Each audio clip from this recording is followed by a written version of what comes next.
নমস্কার বন্ধুরা, আমার ইন্দু হেসেলে আপনাদের সবাইকে স্বাগত জানিয়ে আজকের রেসিপি শুরু করছি। তো আজকে আমি বানাবো কলা ফুলের একটা রেসিপি বানাবো। তো তার জন্য দেখুন আমি এখানেতে কলা ফুল ছাড়িয়ে নিয়েছি। কলা ফুলের ভেতরে যে একটা লম্বা স্টিক থাকে, মাথাটা গোল, সেটা আর সামনে একটা সাদা কালারের আঁশ থাকে, সেটা ছাড়িয়ে নিতে হয়, নয়তো কলা ফুল তিতো হয়। তো সেটা ছাড়িয়ে আমি ভালোভাবে ধুয়ে কুটে নিয়েছি। আর এখানেতে দেখুন আমি পেঁপে নিয়েছি, ছোট ছোট করে পেঁপেকে কুচিয়ে নিয়েছি। এই রান্নাটা আমি আমার শাশুড়ি মায়ের কাছ থেকে শিখেছি। আমার শাশুড়ি মা কিন্তু কলা ফুলের সবজিতে কিন্তু পেঁপে দেয়, আর খাওয়ার সময় কিন্তু একদম বোঝা যায় না যে এই সবজির মধ্যে পেঁপে আছে বলে। খুবই টেস্টি খেতে হয়। আর এখানেতে আমি একটু ডুমকো ডুমকো করে আলু কেটে নিয়েছি।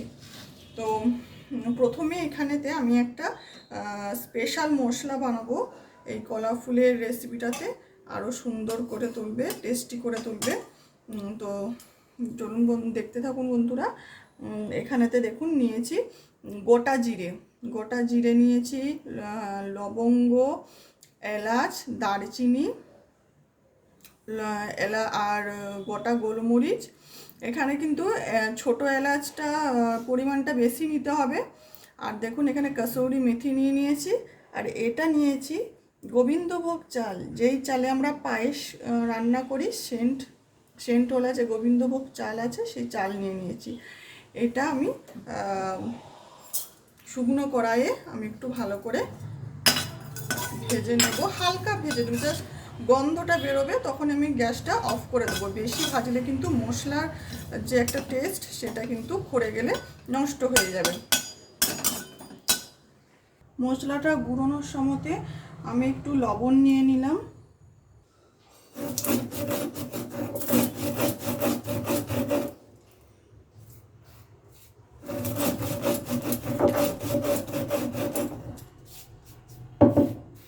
আমার শাশুড়ি মার হাতের প্রত্যেকটি রান্নাই খুবই সুন্দর খেতে হয়। আমাদের বাড়ির প্রত্যেকটা সদস্যই আমার শাশুড়ি মায়ের হাতের রান্না খুবই পছন্দ করে। তো সেই সব রান্নার মধ্যে এই একটি রান্না খুবই টেস্টি খেতে হয়। তো ভাবলাম আপনাদের কাছে এই রান্নাটিকে আপনাদের কাছে শেয়ার করা যায়।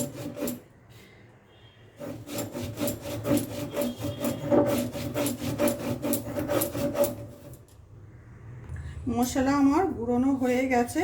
আর এই মশলাতে কিন্তু ছোট এলাচের পরিমাণটা একটু বেশি পরিমাণে দিতে হবে। মশলাটা এখন আমি চাপে ঢাকা দিয়ে রাখবো, নয়তো এই মশলার যে একটা সেন্ট গন্ধ, সেটা উড়ে যাবে।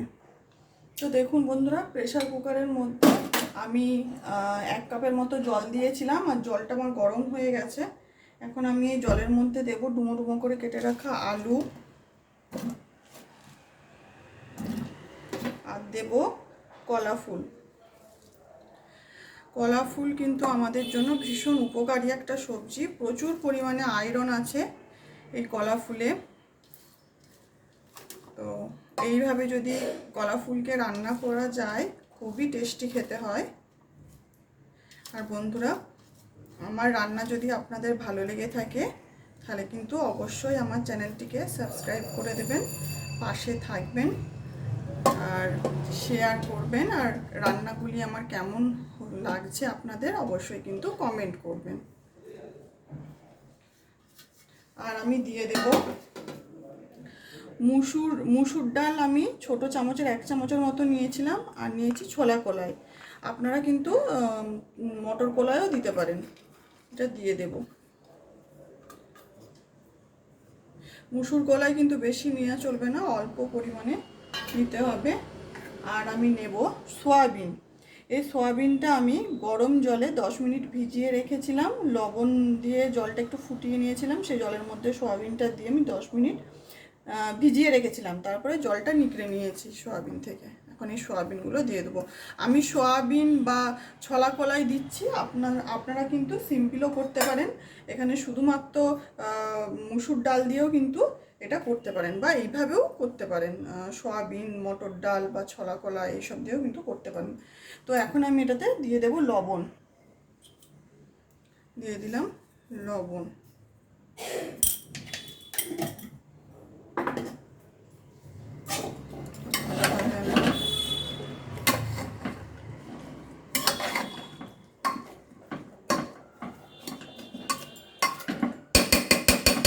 ঢাকাটা আমি লাগিয়ে দেব। এটা আমার 1টা থেকে 2টোর মতো সিটি পড়বে। দেখুন বন্ধুরা, আমি কড়াইয়ে 2 চামচের মতো সরষের তেল দিয়ে নিয়েছি। এরপরে আমি এখন ফোড়নে দেব গোটা শুকনো লঙ্কা, তেজপাতা আর গোটা জিরে।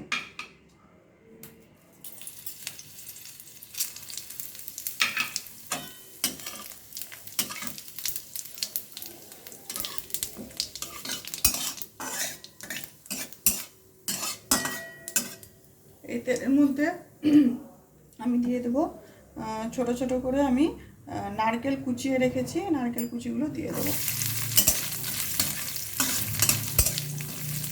আমি নারকেল কুচি দিলাম, আপনারা নাও দিতে পারেন, অসুবিধা নেই।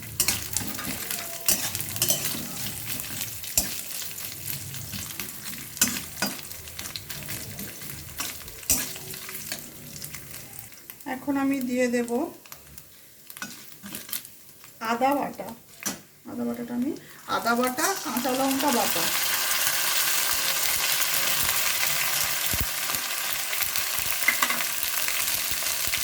এখন অল্প পরিমাণে দিয়ে দেব লবণ।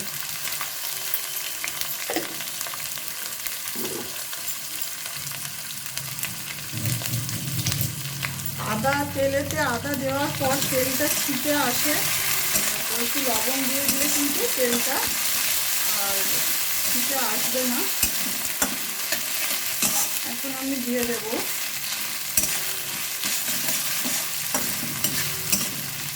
টমেটো কুচি,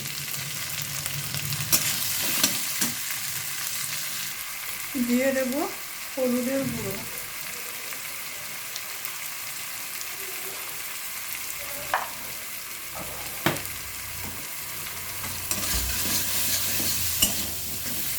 আর দিয়ে দেব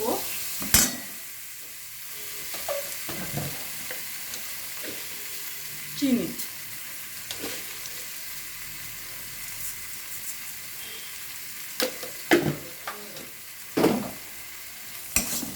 এবারে ভালোভাবে আমি এটা কষিয়ে নেব। এখন আমি দিয়ে দেব যে স্পেশাল মশলাটা বানিয়ে রেখেছিলাম, সেই মশলাটা, কিছুটা মশলা এখন আমি দিয়ে দেব। এই মশলাটা থেকে দারুণ গন্ধ উঠেছে বন্ধুরা। এবারে এটা ভালোভাবে আমি কষতে থাকবো।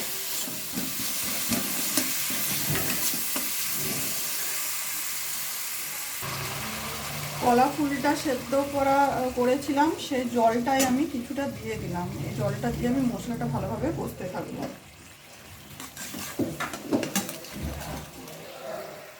অল্প পরিমাণে কাশ্মীরি রেড চিলি পাউডার দিয়ে দিলাম।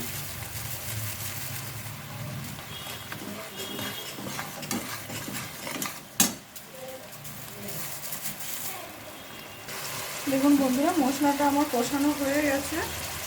এখন আমি সেদ্ধ করে রাখা কলা ফুলটা নিয়ে নেব।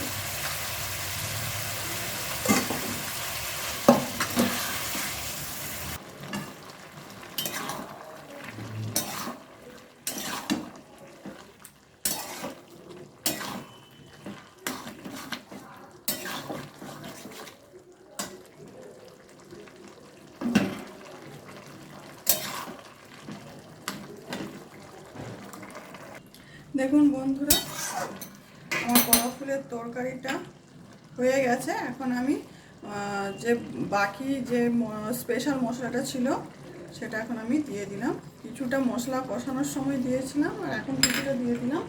আর আমি লাস্টে যেটা দেব, যেটা না দিলেই নয়, এটাতেই আরও টেস্ট বাড়িয়ে তোলে, সেটা হচ্ছে ঘি। আমি ওপর থেকে 1 চামচের মতো ঘি ছড়িয়ে দিলাম। আর 1 চামচ দেবো আমি ঘি ছড়িয়ে দিলাম। ব্যাস, এতেই কিন্তু এই কলা ফুলের টেস্টটা অনেকাংশেই বাড়িয়ে দেয়। আর এইভাবে আপনারাও বাড়িতে বানিয়ে দেখুন বন্ধুরা, ভীষণ টেস্টি হয় এটা। তো আজকের রান্না আমার এই পর্যন্তই, দেখা হচ্ছে পরে কোনো একটা রেসিপিতে। নমস্কার।